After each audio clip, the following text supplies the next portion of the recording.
Yo, everybody. Welcome to Off Panel, a weekly interview podcast about all things comics, brought to you by Sketch.com. I'm your host, David Harper, and today's guest is the proprietor of White Squirrel, a company that works with artists, authors, designers, and makers who have products they want to sell, but don't have the time or brain space to take care of all the details. It's Andrea Demonakos. Thanks for coming on, Andrea. Hi, no problem. Did I just totally butcher your name, by the way? I mean, like a little bit, but it's fine.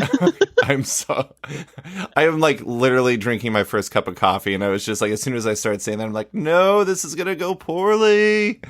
I mean, my first name is Andrea, but like there's a bunch of different ways to say that. And then my last name is Greek. So you know what? I might even re-record this and then we'll find out if that even happens. I'm just going to make it happen. Anyways, so let's start with the question that feels really weird to ask right now, but is kind of necessary. How are you doing? Like I already have like a low level anxiety disorder, and then adding, global pandemic has been super, super great. So like low level anxious, but actually surprisingly busy right now. And just kind of like trying to balance life and work. And sometimes that works, sometimes it doesn't. Thankfully, no one I know in my immediate circle or family is sick. But a lot of us are quarantined, so it's a weird time for sure. Yeah. I was sent to, so I've been sick for like basically to some degree for like almost a month now. Wow. And like I have like a cough and shortness of breath, and so when I went to go see, I was calling the doctor to just be like, I want this cough to go away. How do I do that? And they like set me up with an appointment this week. And then they called me back the next morning, and they're like very specific. They're like, come in, go straight to room 208. I'm like, okay, that seems scary. And then I walked in, and they immediately give me a mask, and then they send me up to this room, and I go in there, and I hear them talking about how it's the COVID clinic. And oh God. Yeah, and they immediately put me back in a room, and then somebody with like effectively like a welding mask comes in and to like take all my vitals and everything, and I'm just like, oh my God, what's happening? And then they tell me they're gonna take a flu like swab, and they shove it up my nose, and then they're like, we'll be back in like 15 to 20 minutes. I'm like, okay. Hopefully you're not dying. Yeah, exactly. They're like, this will determine whether or not we do the actual COVID test. And then the main doctor comes in, and he's like talking to me for a little bit really seriously. And then all of a sudden he flips up his welding mask and is like, you don't have coronavirus. And I was like, oh my God. And I told him. It's like he thinks he's in a movie. I know. It was very dramatic. And I told him, I was like, I'm not going to lie. I know I'm not supposed to do this right now, but I really want to hug you. Yeah. Yeah. Honestly, like not being able to hug people sucks. Yeah, I'm a big hugger. Yeah, and especially with like Emerald City being canceled, was it supposed to be last weekend? That's amazing.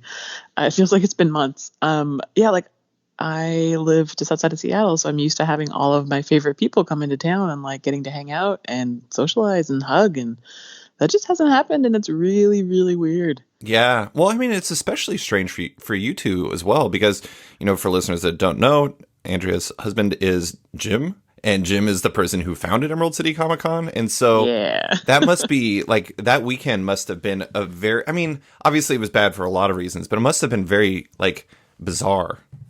Yeah, I think it was last weekend was weird in itself because it was like, for the last 15 years or maybe more, I don't remember, for Jim, like it's been the exact same thing. Like this is the weekend when you have your highest stress. This is the weekend when you like have your like highest like social interactions, like everyone is here, and that just didn't happen. And it's this weird like psychic hole. Mm-hmm. Like you expect a certain thing to happen and you've been expecting it for months, and then it doesn't. It was really odd. And then also just like in terms of business, like he's not making any new connections that weekend. Like the new event he's working on, Lightbox Expo, isn't until September, and he's already worried about like, is that going to happen? Like none of us know what the scale is for this. Like, what is the world going to be like in September? Like we didn't know what it was going to be like 2 weeks ago. Yeah. It's really weird seeing things like, I don't know. I mean, maybe it'll happen. I'm fingers crossed, honestly. But like things like San Diego and like the Olympics still being contemplated. I'm just like, I'm not gonna lie. The Olympics seem like a bad idea right now. Yeah, we have friends who live in Calgary, and they're involved in the Calgary Expo, And they've been talking about like whether or not they need to postpone or cancel. And the other big event in Calgary every summer is the Calgary Stampede. And like they haven't canceled their event, but they've laid off the majority of their workforce. And it's like, I feel like that's like a sign that Yeah. it's not going to happen. Yeah, Calgary Stampede is huge. If you don't have workers, how are you going to make it happen? Yeah, like there has to be people there to like control the animals Right, right. or whatever else happens. I've never been. What is it? So, I mean, last one related directly to this, but I mean, you're on the periphery of Seattle, and Seattle was, it was the earliest hotbed. Let's call it that. What is it like right now? I mean, are you feeling the effects of like the city center having it, or are you kind of on the periphery? Yeah, like we are half an hour north of Seattle and a little bit west. So I actually went downtown yesterday afternoon, to do some pickups from clients that are downtown and also visit a printer I work with. Mm-hmm. And traffic was like the best it's ever been. Right. And Seattle is kind of known for shitty traffic. Yeah. Yeah, and there are definitely like a lot of people walking around the neighborhoods, and I feel like that's been true in our neighborhood up here as well. Like way more families with dogs than I've ever seen before. Yeah. But like no one talking to each other, like people crossing the street if they're on the same sidewalk as like a person walking towards them. Like all the restaurants are closed. It's just a really bizarre situation, and I don't know, like there are some people I talk to who feel like maybe this is not all happening and we're all overreacting. And then there are other people I know who are like freaking out. Yeah. The spectrum is very it's a odd. weird mix. Yeah, exactly. Yeah, it's like I hate to be like a weird centrist about this kind of thing, but it's just like sometimes it's like it's somewhere in the middle, and it's like a little bit of both sides in this case, where it's just like I don't know, like I don't think everyone should be buying like all of the toilet paper in the world, but at the same time, I don't think people like I see people on Instagram taking pictures with people, and I'm like screaming at my phone. I'm like, get away from them! What are you doing? Yesterday, like legitimately was at a stoplight in downtown Seattle, and two people walked on the crosswalk in front of me, and they both had toilet paper in their hands. Oh yes, well they found it. If you find it, you gotta buy it. Exactly. Well, okay, so let's get into what we want to talk about here, which is, for actually, I was gonna say for listeners that don't know, everyone knows this puts an inordinate amount of pressure on comic creators, because comic creators are reliant, or not even just comic creators, creators of all varieties, artists, makers, etc., are reliant on conventions, comic conventions and beyond, to bring in revenue for themselves. And not having a convention season for an undetermined amount of time is going to put a lot of pressure on them, and it's going to take a lot of money from them that they would be earning otherwise. And so I wanted Andrea to talk about what that world is. And so, again, this is an unprecedented time, and all these people rely on these things, and who could expect a pandemic coming up. So I want to talk about options that people have, but I want to start with, you said that you've been busy. I feel like in my head headcanon for White Squirrel, like the reaction to this is that you would get inordinately you would get busy. Has that been the case? Yeah, I mean, I've tried to figure out what my year is going to be like in the past, and that's the only thing that's ever been predictable, is that Emerald City is when everything starts, and then everything sort of, I don't know, figures itself out for the rest of the year, and then like Black Friday is when everything explodes again. And that trend has continued this year. It's just been a little bit different. Like normally, so this time last year, I would have like an increase in work the week after Emerald City Comic Con, because that's when all of my clients who had been at the convention would start sending me their merchandise, or they would have given me their leftover products after the convention. Or that's when, someone talked to someone at the show and they mentioned how they work with me and they want to do that as well. And like the expectation was that was going to be this week. And instead it started like last week. And it's kind of just been, instead of like a slow progression, it's been an explosion over the last like 3 weeks. Yeah. And in the good way, like definitely a good thing that like a lot of the artists I'm working with have their stores and are having sales. But it just wasn't something I was prepared to deal with in terms of volume. Yeah. Well, and then also you have, I mean, the people you work with, like you work with Jen Bartel, and Jen was going to debut her varying products at Emerald City, but instead, because there was the ECCC, I always lose the amount of C's when I'm doing the ECCC online thing. That's the time to roll out the product online instead, and so like that changes your arithmetic, that moves up your schedule, and then all of a sudden you're doing all these things, but you're also like adjusting your plans for your existing clients. I imagine that complicates things too. Yeah, and then just poor planning on my part, I guess. I had 3 Kickstarters in the process of fulfillment last week. So adding that on top of convention prep that had been canceled, and then setting up stores was a lot. Like just in the last week alone, we did a store launch for Babs Tar, a product launch for Jen Bartel. Gigi Knight has just launched her store. It's Patreon only right now, but that was going to be going live on the 23rd. Xing Yin Core added a bunch of new stuff to her store, and I think Levi Hastings did as well, and that's just like 5 clients. Right. Oh, and then I also picked up like 2 new ones that launched around the same time. Yeah. So it's like everyone expected to, like, they all bought new merchandise, and like earlier in the year they were super worried it wasn't going to show up in time for Emerald City because of like China shutting down, and there was that level of stress. And then there was like, hey, should we go to this convention, should we not go to this convention? And then the convention gets postponed, and then it's like, oh shit, now I need to like pivot immediately to be online. And it's been like an extended amount of anxiety. And I think now that like a bunch of these stores have opened and people have plans on when they want to launch things, it's calming down a little bit for the artists I work with, but it's ramping up for me in terms of actual order fulfillment. Well, and I imagine that I don't know, have you seen more interest from people that you don't work with of working with you? Because the thing is like, this is putting people in a position where they have to do things that they're not used to, and trying to work with a professional like yourself who has experience in this field. I have to imagine that expertise is attractive right now. Yeah, I mean, it's been interesting because I did like that thread on Twitter 2 weeks ago. Yeah. Also feels like months. And a lot of the responses I got were people, like individuals just being like, thanks for sharing this information. Like, this will help me set up a store. And I was wondering if there would be, an increase in the number of inquiries coming in, like via my store's contact form. And honestly, it's about the same that I normally get, like per month. There hasn't been like a super huge increase. There's just been like 2 people who wanted to, like, they asked if I could do a little class for the school that they teach, like the illustrators they teach, on like how to set up your store. And that's actually a really good idea. Yeah, and I was like really excited for that. And then those schools closed. Yes. So it's like no extra increase in terms of customers for me, but I think other people are, moving forward with their own efforts, and like I applaud that, of course.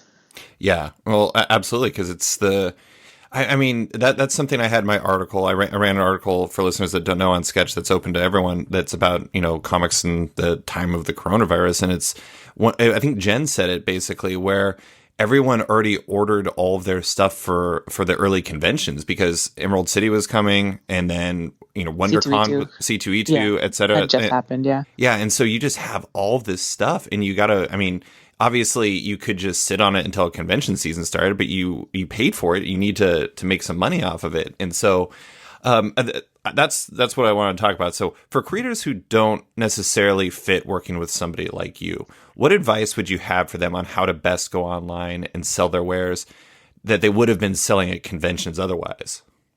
Yeah, I mean, I think if they already had products ready to go, like, now is the time to sell them. Like, if you don't have a store, or if you haven't touched your store in 3 years, or, whatever it is, like, get your new products up there, like take a picture of them, or, get your images and just put them up for the exact same price you were selling them at a convention, or increase it by 5, like whatever makes sense for you. But like, don't hold on to that inventory. Like people still have money now, because yes, unemployment is increasing for sure, but it is only going to get worse over the next couple months. So if you want to sell things, like do it now. Don't wait for like April or May. Yeah, yeah. Well, and the other thing too is like I don't know. I mean, I think that especially in a time like this, people look for comfort. And they're looking for things that make them and that bring them joy. And For and sure. that's the thing. And also, I mean, I have to one thing I mean, I'm not going to call this a silver lining because it's like obviously very much circumstance and it's also reflective of what we're going through, but at the same time it has been really heartening to see how people have stepped up to try to support the people that they're really passionate about and the businesses that they're really passionate about. I'm sure you guys have seen that where you're at, but also just seen it online with, the Emerald City Online. And then like, did you see the Very, Very Shopping Network? Yeah, I was actually going to mention that. Yeah, I thought that was really great. Like Jen Vaughn and Jaslyn Stone hosting that, and I thought that never in a million years did I think that like we should do something QVC related. But that was really cool. I thought that was great. It definitely worked too, because like in fulfilling orders this weekend, there were a couple notes from like one of my stores that specifically said like, I saw you on the shopping network and it made me want to buy this thing. And that's great. Like obviously we're not dealing with like QVC level of sales, but even getting like two or three from this is a really awesome thing to hear. Yeah, absolutely. But in relation to, so like, let's say a person doesn't have, like, they didn't get like a deluge of materials in for Emerald City and everything like that. Do you have any advice on kind of what directions people could look in if they're looking to kind of get started with kind of merchandising to try to make up for perhaps, I mean, like I know some publishers have already dialed back the work that they're doing right now with the idea that they're not going to be publishing for a little bit in comics. Yeah. Do you have any suggestions on things that you think that might be good for creators to lean towards product wise, maybe? Yeah, I mean, start with digital. Like, take whatever comics you've done or whatever zines you've done before, and like make them into a PDF and put them up on Gumroad or like one of the other platforms that are similar, like Itch.io. Take something that someone would buy from you, or that people used to like last time you released it like 2 years ago, but you haven't really thought about it. Like, make it a PDF. It doesn't take very much time. Yeah. And you can, set a flat price of like $5 or whatever feels right to you. And then people have the option of adding like a tip so that they can show their appreciation to you. And I think like taking something you've already made is a little bit less of a burden, because like this is such a heavy, stressful time that like expecting people to create new things right now is not necessarily realistic. And I think some people thrive in adversity with creativity and some people are really burdened by it. And like, I think there's a huge pressure on people right now to be like, you've got to create something new. And that's not necessarily where everyone's headspace is at. Yeah. So I think, taking a piece of work you've done before, or maybe collecting a bunch of illustrations into a zine, Ooh. that kind of thing. Yeah, it would be like a really good way to start. And then also, you can do digital files if you want to sell like images you have as a wallpaper or something like that. And then I think the next step up from that would be taking designs that you have and going to a print on demand service like Printful, or I can't even remember the other ones right now, like Redbubble maybe, where you can take your art and put it up there, and then people can decide if they want it on a shirt or if they just want like a poster of it or whatever. And that gives you some income, but you don't have to put down any like initial investment in like actual physical products. Yeah. I have to admit, I love the idea of doing like the little zine of your art and Yeah. everything, because I don't know. One of the funny things, and this is no slander to artists at all, but I know a lot of times that once some artists create a comic, or once they create a piece of art or something like that, and it kind of ages for like half a year or a year or whatever, it's like they kind of mentally move on from it. But those things, like those are especially in the social media era where everything moves so fast, it's like you don't know who missed that type of thing. And like honestly, one of the comics that you missed might have, or one of the comics that you created like a year or two ago might be something that people would love now and they just missed it the first time. Like a good example is, do you know Gail Galligan? Yes. Gil Galligan Her John comics. Those John comics are the best. I mean, honestly. Yeah. And actually, I just bought. Gail did this little mini comic that was of things that she's bad at drawing. And That one's really good. Yeah, it's so good. It's so funny. I bought a print version of it, and like having like those two things. I mean, Gail's really smart. She's probably going to throw this stuff out there already. But those John comics, like like honestly, just if you had something like that, I mean, if you had something like that, you should just be mining riches because you're incredible. But at the same time, it's like getting something like that out there and in front of people as like a little zine like that I just think that's the type of thing you really want to do. Yeah, and I mean, like, people do convention exclusive zines. Like, here's like a book that I did just for SPX because I love this show or whatever. It's Right. like, well, maybe you printed 100 of them and they sold really fast at that show, and you haven't done anything since then. But like, now's the time to make it into a PDF. Yeah. And that's so people can buy it. And then also, I just thought of this, like, if you as an artist have done work for an anthology in the past. Oh yeah. Like, check into your rights on that. Like, if that book was printed like over a year ago, you probably have the rights to do whatever you want with your comic, which means you could sell it by itself. And that way, like, if someone didn't get a chance to buy the anthology when it was kickstarted, or if they're not really interested in like the 20 other stories, they just want yours, like, this is why not offer that? Yeah. Well, and art books too. I mean, I know a lot of like Liana Kingus is somebody who I'm she's awesome, just period. But I was actually sent to her table, I believe last year at Emerald City Comic Con. I was like, I put a tweet out and I was just like, what artist should I check out that I haven't met before? And I go over and I meet Liana, and Liana was like the best. And I buy her little like kind of art book that she had made for the con.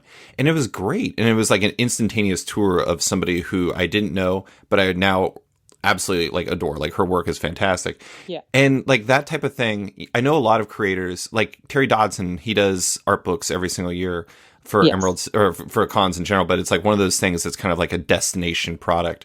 And like that's the type of thing that you could turn into a PDF and that people could pick up off of Gumroad, and you can turn it around quickly because it's stuff you've already created. Yeah. And I mean, like, you were talking before about, feeling sort of precious about your older art, and like, not being an artist myself, I can't understand like what that feels like when you look back at a piece and you're like, I should have been better, and I hate the way I drew this thing or whatever. But like, I guess I've probably felt that way when I look back at like certain projects, like, oh, I would have handled it. But taking that, like, don't judge your previous art. Just be like, I'm going to do an art book that collects all illustrations that I did in 2019 that were not like for a specific client, and put them together, and let other people be the judge about whether or not they want to buy it. Don't like stop that from happening by deciding that your art isn't good enough to sell. Well, and on Gumroad too, I don't know exactly how it works, but I imagine there's no real downside to just putting it up there and seeing what happens. Yeah, like my understanding is that it's like you only get charged when someone buys it. Right. And you get like Gumroad gets like a small fee or whatever. So just putting it there shouldn't be a problem. Like, it's not going to cost you extra. It's just the time to like make a PDF out of it, which I believe there are a lot of alternatives to like Adobe Acrobat in terms of making PDFs that are not as expensive. Yeah. Well, so one other thing I want to ask about is, so let's say I went down this path and I have physical product and I have like digital product. We've talked about like Gumroad and we've talked about some of the other options that people have. If you are, let's be honest, like you're a maven of handling shipping things. Like you actually enjoy it because like apparently, I don't know, you're a wizard. You're very, very good at that.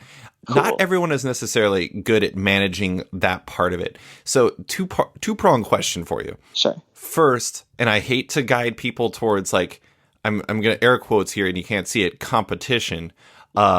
But, do you have any suggestions on any places that people can, lean towards in terms of moving? Because a lot of times I think people don't, it's like they want to sell their stuff, but they can't even comprehend how they do it. Like, sure. What site do I sell my stuff on? And then also, how do you properly maintain like the shipping schedules to make sure that you're not over-promising and under-delivering? Yeah.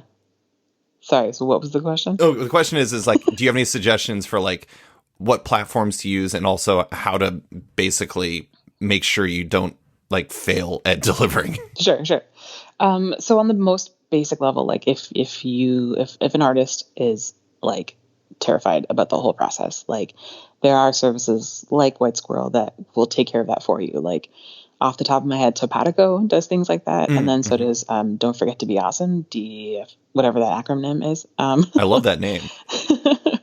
They started with podcasts, and I believe they're doing a bunch of comics now too. And like those people will handle everything for you. Like you don't have to deal with what sales tax should be and what shipping should be and all that kind of stuff. And that's kind of why they exist. Otherwise, like if you want to be in charge of your own store, like my sort of default recommendations are Big Cartel and Store Envy for setting up an online store. They're pretty not easy, but they're pretty standard in terms of like how to figure it out and like what button does what and what are the settings, that kind of thing. And also Etsy is an option, but I'm not a super fan of some of their new policies. And they also prioritize people who offer free shipping, and that's not a logical conclusion for a bunch of independent artists because shipping is expensive. Yeah. The other options in terms of platforms that people can use, Equid is one that some people I know use. It's ECWID. Squarespace is good if you, especially if you already have a website, you can just like activate their commerce feature. And then my favorite is Shopify because they charge a monthly fee and they have amazing support and they can help you out with like setting everything up. So there are definitely like levels for how much control you want to have over the design of your store, and right. then also how much you want to pay on a monthly basis. And now, a quick word from our sponsor. I want to take a quick second to give a shout out to my friends at TKO Studios. TKO is a new comics publisher doing things a little differently, with each of their titles being binge released in trade paperback and 6-issue collector's box sets at the same time. Their second wave of comics dropped recently, including one of my comics of the year in Jeff Lemire and Gabriel Hernandez Walta's Sentient, Roxane Gay and Ming Doyle's The Banks, and more, as well as gems from their first wave, like Garth Ennis and Steve Epting's remarkable war story, Sarah. Each is available now at tkopresents.com in trade, single-issue box sets, and digital release. Want to check these comics out before you order? Well, I have great news for you. If you visit tkopresents.com, you can read the first issues of each title for free right now. If you like what you read and you're a retailer, reach out directly to them at sales@tkopresents.com or go to tkopresents.com/vendors to order. TKO offers a 50% order discount as well as free shipping in the United States, a deal that's pretty hard to beat. Just a reader? That's cool too. You can order whichever comics you like directly off their site as well. Visit tkopresents.com to learn more today. And now, back to the show. Yeah, and it seems like one of the nice things about using two examples like Shopify and Store Envy, I feel like a lot of people in comics use those already. And so it's like, those are the types of things where you might be able to ask a friend and get some tips because they already work with it. Yeah. Yeah. And like, Store Envy is super easy to set up, but there are definitely some like phrases or settings that don't make sense until like your friend's like, this is what a shipping rate means and this is what a shipping zone means. Like, okay, cool. I did not realize what those things were. I was hoping it was gonna be like, instead of upload, like it says octopus or something like that.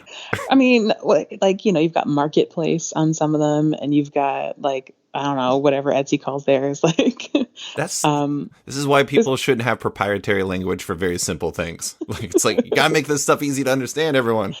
Yeah, exactly. Yeah, and I think like I actually haven't looked to see if there are like video tutorials, but I know there's lots of like support articles on how to set up like stores on various platforms, and there are. I think the good thing to remember is that like comic artists are not the only people facing this problem. Right. Like there's someone out there who like creates like succulent, like plants for succulents, or makes dioramas, or does their own tarot cards, or like makes necklaces out of fossils. Like all these other people out there are creating stores, and like you can use the same tools. There's no specific thing that can only be used by artists that are doing comic books. Like they just, yeah. I mean, I have a very good friend of mine. She is a natural sciences artist that's based out of Ballard, Washington. And she, I'm actually planning on having her on my podcast to just talk about her art, because she's having a tough time right now with like her job is gone now, like her day job, like, and so she's in a position where she's having to adjust on a fly, and she's trying to make, I mean, she already had her shop set up and everything like that on her site. I think she uses Squarespace. That's my guess. Yeah. But I mean, in like, I mean, natural sciences artists don't have the same visibility of comic artists because they don't have like connected, intellectual property or anything like that. I guess the intellectual property is like a crow. Like crows are lots of advertising out there for them. But then there's probably like a crow Facebook group somewhere. Yeah, that's like, a good idea. We are fans of corvids, and you could be like, I have prints of corvids, and they'd be like, yeah, I'll buy your print. Oh my God. I'm gonna go throw some advice my friend's way. Well, one of the last things I want to talk to you about is when I emailed you about the article I was working on, you had some good suggestions on ways people can, help offset some of the losses that they're seen in the current climate that are outside of just selling stuff. So, I mean, would you mind, like, all the crowdfunding options? Do you have any suggestions with those? Sure. Yeah, I mean, so similar to the art book idea we were talking about, like, if you want to make a physical thing, like, put together a pitch, like, there are a bunch of people who are doing art books. Like, here's a year's worth of my illustrations.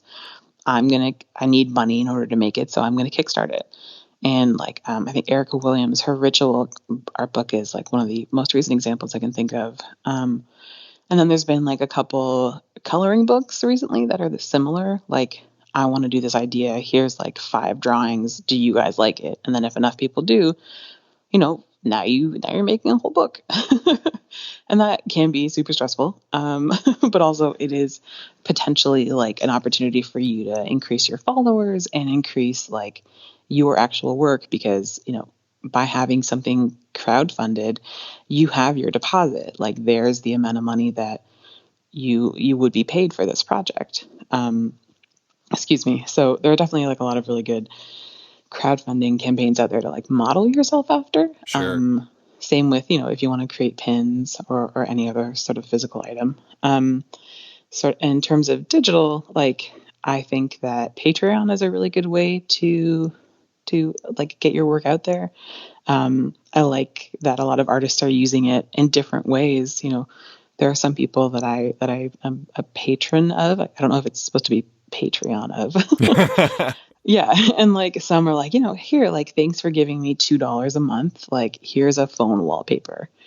Or, if you want physical rewards, like, we'll do a sticker club and you can get a sheet of stickers every month from me as like, thanks for supporting me. It's like $5 a month. Or like, if you want to support an artist, but you don't want like a physical reward, like a lot of people are doing sort of behind the scenes, like, here's a work in progress. Like, here's a cover that I'm working on that like, I technically can't show anyone else, but you guys are my patrons, so you can see it. Like, that kind of building your own community through this like private place that people have to pay to enter. It makes you feel really exclusive and like kind of fancy that like these people want to pay me. Like, that's really rad. And I think, yeah, and like you can find different ways to do that, because like people do Patreons like for specifically they're not safe for work art, or they only want to do like, they want to do some poetry and they want to test it out, or they want to make music. Like this, there's a lot of different options out there. It doesn't have to be just illustrations. Do you know who Rachel Smythe is? Off the top of my head, no. Rachel Smythe does this comic on Webtoon called Lore Olympus, which is like, yeah, super popular. Yeah. And Rachel's Patreon is basically like Lore Olympus after dark. Oh my God, of course. Yeah. And I mean, I'm not saying it's like entirely like that. But you also get access to like a Discord server where you can talk about the comic on there. And I really like how she handles it, because it gives, like that's the thing, like, what you were saying is the exclusivity. It's like you have a behind the scenes, like it's like you go up to the club and they have that VIP rope, and like they let you in that VIP rope. And I think that's one of the coolest things about Patreon is that, Twitter and like social media connects you with your favorite creators in one way, but like I feel like Patreon allows you to take that to the next level in a really real way, and it's mutually beneficial, which I think makes it really powerful. Yeah, and like there are like one of the artists off the top of my head, Celine Loop. She has done some amazing comics. One that was recently republished by Boom. It's The Man Who Came Down the Attic Stairs, and a lot of her work is like either erotica or horror or a combination of both. And she has Patreon levels. So there's like, do you want the spicy level? Do you want the regular level? Like, and Ooh. if you get the spicy level, then you get like, you're getting porn. And here's a poll like to help, tell me what porn you want me to draw. And I will draw it. And I think Reaper Sun is like that as well. Like you, as a patron, if you pay a certain amount of money, you can tell her what to draw. And like then you get to be part of this special club that only sees this spicy drawing, and like no one else gets to see that except for you. That is awesome. I love it. Yeah, and I mean, like people are always going to consume media, and they're always going to consume porn. So if those are things you're interested in, oh yeah, sorry, OnlyFans. It's like this whole thing that I only really recently learned about, and it's for people who are more interested in like photography and that kind of thing. And that's like sort of a Patreon model where you pay and then you get to see like sexy photos of the person that you like. Oh my God. That's awesome. Yeah. So you also recommended two others on in the article. You said Ko-fi and Drip. I'm going to ask you the dumbest question. Are you ready for this? Yeah. Ko-fi doesn't only work for coffee, does it? Because every single time I see it, people are like, oh, buy me a cup of coffee. And I'm like, this literally doesn't like manifest in Starbucks cards, does it? What is this? No, I mean, lol. Sorry. That's probably the way it started. But now it's more like if you just want to throw a couple bucks at me as like a one-time thing. Oh, so it's not like recurring. Yeah, so it's like, hey, I'm having a really hard day. Like, if anyone has a couple extra dollars to spare, or like, hey, I lost my job because the economy is fucking terrible right now. Like, if you like my art, could you like toss me a couple bucks? Or, just like set that up so that you don't even have to ask. Put that there on your social media profile.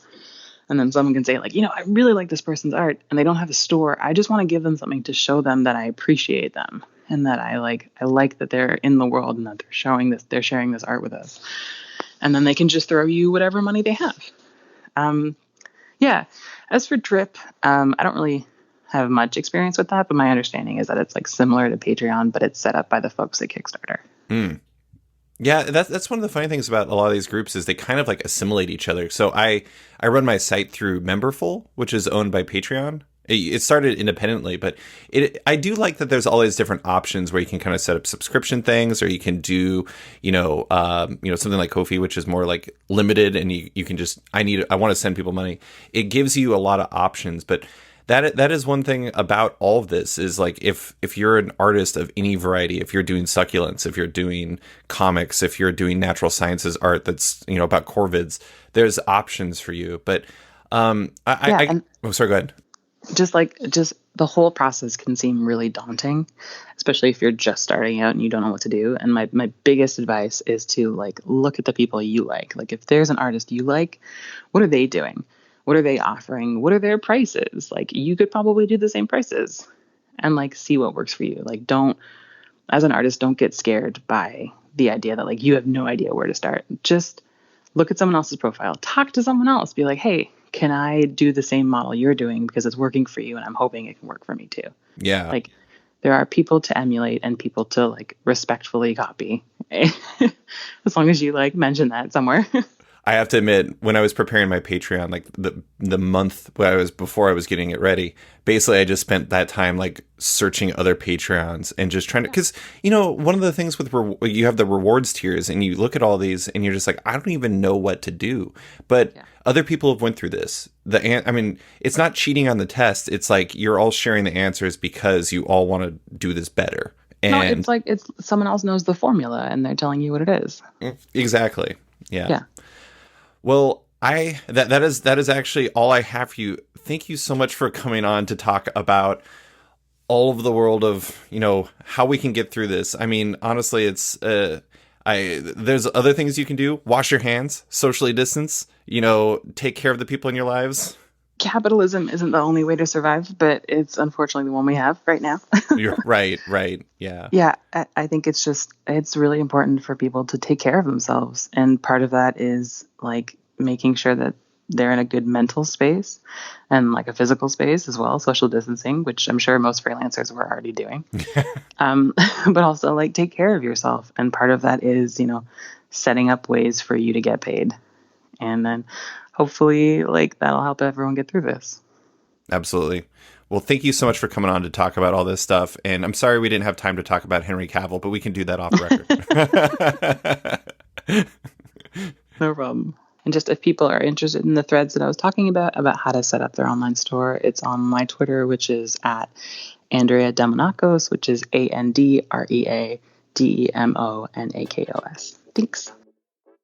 Thanks for listening to this episode of Off Panel with White Squirrel's Andrea Demonakos. You can find Andrea on Twitter at Andrea Demonakos and on White Squirrel's website at whitesquirrelstore.com. As a heads up, Off Panel is once again brought to you by Sketch.com. Check out the new version of the site and consider subscribing for access to all the site's content and its members-only forum. If you're a fan of Off Panel, make sure to check it out on Patreon. If you back the show in there, you not only support it, but you get early access to each week's podcast, access to weekly content, and more. Also, don't forget to subscribe to Off Panel on iTunes or Spotify and give the show a rating or review while you're at it. You can find Off Panel and Sketched on social media by liking it on Facebook at /Sketched, that's SKTCHD, follow on Twitter at @SketchComic, or following me at @SliceFriedGold. Big thanks to all my existing patrons, including Charlie Chu, Greg Peterson, Stephen Hall, Dan Lee, Cameron Schrader, Pensacola Pop Comics, Kim Eslin, Philip Merrick, Christian Shelton, Kenny Porter, Chris Pachalo, Torin Grunbeck, Fuzz Bubbles, Christopher Todd, Transmitter Down, Harry Sayre, Waltz Comics and Books, Carl Mazel, Danny Ollie, Paul Slates, Litwin Studios, Akil Wilson, Nathan House, Alex Dimitriopoulos, Terry Dodson, Troy Jeffrey Allen, Liana Kingus, Keegan Ray, Milton Lawson, Wesley Gipp, Sean Kirkham, Harry Small, Alistair Ross, Julio Anta, Brett A. Schmidt, Jason Goodmanson, Paul Ryanwan, Connor Farner, Vita Yala, Aditya Bidikar, Tara Ferguson, Dave Slusher, WMQ Comics, Akil, Kokachi, Phil White, Sean Pinello, Ken Heidelman, Philip Seavey, Al Ewing, Ryan Alcock, Nick Michelin, David Kelly, Rob Wilson IV, Nick Polito, Owen McCready, Brendan Fletcher, Gary Maloney, Jonathan Nilsson, Matthew Groom, Jason Massey, Adam Bogert, Xavier Files, Matthew Taylor, Tyler Turner, Nick Patera, Jacob Sorelli, Ford Gilmore, David Brody, Ira James Udaskin, Modern Magic Stories, Nick Hall, Bjorn Basin, John Hendricks, Steve Anderson, Ian Maxfield, Cliff Chang, Benjamin Shipper, Colin McMahon, Chris Palmer, Scott McGovern, Nathan Fairburn, Kat McKenzie, Greg Rucka, Adam Highfield, Fiona Staples, Chris Hallrent, Mark Abnett, Mike Murphy, Michael Shirley, Tom Barnett, Jim Demonakos, Norbert Niccolo, James Kaplan, and Mission Comics and Art in San Francisco. You guys are all the best. A quick thanks to Upright T-Rex Music, who wrote and performed Off Panel's theme song just for the show. Check out their music on Spotify because it's completely delightful. Thanks for listening, and tune in tomorrow for another episode.